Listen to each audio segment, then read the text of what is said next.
সরকার সাহেবের একটা ন্যূনতম সৌজন্যটুকু নয়, একবার ফোন করা, আসা তো দূরের কথা, মা আমি দুঃখিত, এতটুকু পর্যন্ত ফোন করেনি। ওরা আবার জ্ঞান দিয়ে বেড়ায়। আমি আশা করব সরকার সাহেব আসবেন, মায়ের কাছে ক্ষমা চাইবে যে এতদিন আসেনি কেন। আর সরকারকে বলবো ঘুমিয়ে থাকলে হবে না, অনেক ঘুমিয়েছেন, ঘুম ভাঙান। এই পরিবারটাকে এসে দেখুন।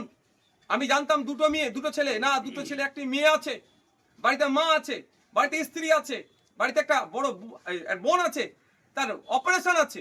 এই এই অবস্থায় পুরো বাড়িটা আজকে পানিতে অর্থাৎ ধ্বংস হতে চলেছে। সরকারের কাছে অনুরোধ করব, আপনার ব্যর্থতার জন্য আপনার ফিটনেস ফেল গাড়ি চালাচ্ছিল, যেটা কাটায় যাওয়ার কথা সেই গাড়ি চলছিল, রং রুটে এসে ছেলেটিকে তাজউদ্দিন কাজে যাচ্ছিল, তাকে খুন করলো।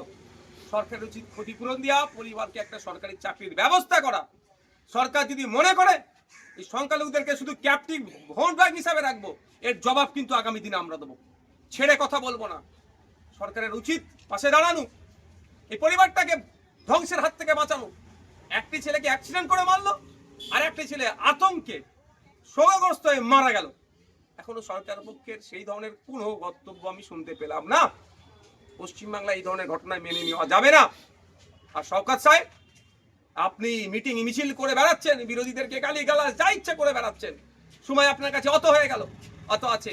আর একটি স্বামীহারা বোনের কাছে এসে দাঁড়াতে পারছেন না, ছেলেহারা মায়ের কাছে এসে দাঁড়িয়ে বলতে পারছেন না, আশ্বাস দিয়ে যেতে পারছেন না। কিসের আপনারা রাজনীতি করবেন? কাদের জন্য আপনাদের রাজনীতি? শোকাগ্রস্ত পরিবারের পাশে আপনারা দাঁড়াতে পারলেন না। এই অসভ্যতা আমি পুনঃ কিন্তু আপনাদের আমরা জবাব দেব। আমি অনুরোধ করব সরকারকে যে পরিবারের পাশে দাঁড়ান। আমি অনুরোধ করব শওকত সাহেবকে, আসুন পরিবারের পাশে দাঁড়ান, এই পরিবারটাকে ধ্বংসের হাত থেকে বাঁচান।